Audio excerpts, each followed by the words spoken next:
السلام عليكم. xanuunada dilaaga qarsoon ee dhiig karka iyo macaanka waa laba xanuun oo aad u halis badan qofka isaga oo aan dareemin xubnaha jirkiisa weerari kara sidoo kalena geeri aan la qiyaasi karin ku sababi kara qofka.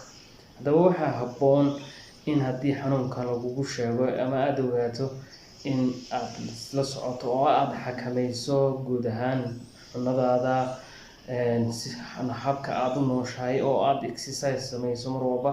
Sidoo kale waxaa aad u habboon inaad dawada si joogto ah u qaadato oo aadan kala jarjarin, sababtoo ah xanuunkan ma ogaan kartid xilliga uu kugu kacayo ama kugu dhufanayo ama xubnahaaga jirka uu weerari karo. Waxaa sidoo kale aad u habboon iyadana muhiim ah qofka waalidkiisa laga helay xanuunkan lagu sheegay inuu mar walba isla socdo guud ahaan xubnaha jirkaagana aad sanad walba check up gareyso, iyadana aad bay muhiim u tahay.